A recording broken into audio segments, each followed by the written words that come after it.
Hi guys, जब से मैं एनीमे देख रहा हूँ तब से मुझे ये बात समझ आ रही है कि हर कैरेक्टर की लाइफ में ना एक ऐसा मोमेंट आता है या फिर एक ऐसा टाइम आता है जहाँ पे वो एक गलत डिसीजन ले लेता है और उसकी पूरी लाइफ चेंज हो जाती है। चेंज होने के बाद उसकी लाइफ कभी वैसी नहीं रहती। ये सिर्फ सैड मोमेंट्स नहीं होती, ये टर्निंग पॉइंट्स बन जाते हैं जहाँ से एक हीरो विलन बन सकता है या फिर एक नॉर्मल इंसान पूरी तरह से टूट सकता है। आज हम 5 ऐसे मोमेंट्स देखेंगे जहाँ सब कुछ वहीं खत्म हो गया जहाँ से सब कुछ शुरू होना था। इस दुख की घड़ी में तुम मुझे एक खुशी दे सकते हो मेरे चैनल को सब्सक्राइब करके और मेरी फैमिली का हिस्सा बन के, तो जल्दी से सब्सक्राइब कर लो। इस वीडियो में मैं जिस मोमेंट की सबसे पहले बात करने वाला हूँ वो है Obito sees Rin die. Rin की मौत सिर्फ एक लॉस नहीं था ओबिटो के लिए, ये उसकी पूरी आइडेंटिटी का एंड था। क्योंकि ओबिटो अपनी पूरी जिंदगी रीन को इम्प्रेस करने के लिए मर रहा था। वो चाहता था कि रीन उसकी अहमियत को समझे, उसे जाने, उसे पहचाने। जब उसने रीन को अपने ही फ्रेंड ककाशी के हाथ से मरते हुए देखा, उस मोमेंट ने उसका पूरा वर्ल्ड व्यू तोड़ दिया।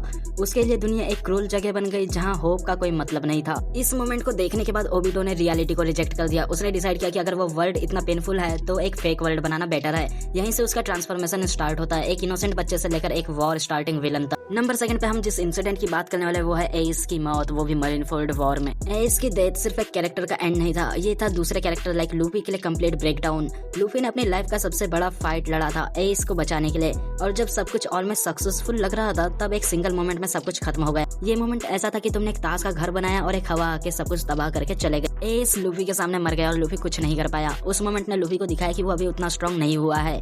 उसने सिर्फ अपना भाई नहीं खोया, उसने अपना कॉन्फिडेंस भी खो दिया। ये वही पॉइंट था जहाँ पे अपनी स्टोरी में लूफी ने अपनी असली ग्रोथ चालू की। Number 3, Aaron learns the truth. Aaron के लिए ट्रूथ कभी फ्रीडम नहीं था बल्कि वो उसका बर्डन बन चुका था। जब उसे पता चला कि दुनिया उसके सोच से बिल्कुल अलग है और उसका उस दुनिया में होना ही सभी लोगों के लिए खतरा है, तो उस मोमेंट पर एरन ने अपनी सोच ही बदल दी। एरन का गोल सिंपल था, फ्रीडम, लेकिन ट्रूथ जानने के बाद उसने समझा कि फ्रीडम का मतलब डिस्ट्रक्शन भी हो सकता है।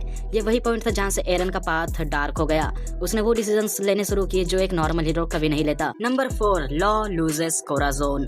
लॉ के लिए कोराजोन सिर्फ एक मेंटल नहीं था, एक रीजन था जीने का। जब कोराजोन ने अपनी जान दी लॉ को बचाने के लिए, उस मोमेंट ने लॉ को इमोशनली डिस्ट्रॉय भी किया और डिफाइन भी किया। जब लॉ ने देखा कि कोराजोन ने अपनी जिंदगी सेक्रीफाइस कर दी उसे बचाने के लिए, तो उसने अपनी जिंदगी का मकसद बना लिया बदला। कोराजोन जैसे इंसान को खोना ट्रफलगर को स्ट्रॉन्ग बनाता है, लेकिन उसके साथ ही इमोशनली आइसोलेट भी कर देता है। क्योंकि जो ट्रफलगर था वो कोराजोन को काफी ज्यादा पसंद करने लग गया था एज अ मेंटोर, पर उसे खोने के बाद ट्रफलगर काफी ज्यादा अकेला हो गया जब तक कि वो लूफी से न मिला। नंबर 5 पे जो मोमेंट आता है Sasuke learns the truth about इताची। Sasuke अपनी पूरी जिंदगी एक ही गोल के साथ में जी रहा था, इताची को मारना। लेकिन जब उसे सच्चाई पता चली कि जो इताची है वो असली में विलन नहीं था बल्कि उसके लिए सेक्रीफाइस कर रहा था, उस मोमेंट ने सास्के को कंप्लीटली तोड़ के रख दिया। जिस चीज को उसने अपनी पूरी जिंदगी का मकसद बना रखा था वो अचानक से एकदम मीनिंगलेस हो गया। ये वो पल था जहाँ पे सास्के ने सिर्फ सच्चाई नहीं जानी बल्कि अपना अस्तित्व खो दिया। इन सब चीजों में एक चीज बहुत ही ज्यादा कॉमन है, ये उनकी जिंदगी के इवेंट्स नहीं बल्कि टर्निंग पॉइंट्स बन चुके थे। इन्होंने कैरेक्टर्स को चेंज नहीं किया बल्कि उन्हें तोड़ के रख दिया और फिर दोबारा बिल्ड किया, लेकिन एक कम्प्लीटली डिफरेंट इंसान के रूप में। और शायद इसी वजह से ये मोमेंट्स इतने पावरफुल लगते हैं, क्योंकि ये हमें दिखाते हैं कि एक सिंगल इंसान पूरी लाइफ चेंज हो सकती है सिर्फ एक मोमेंट की वजह से।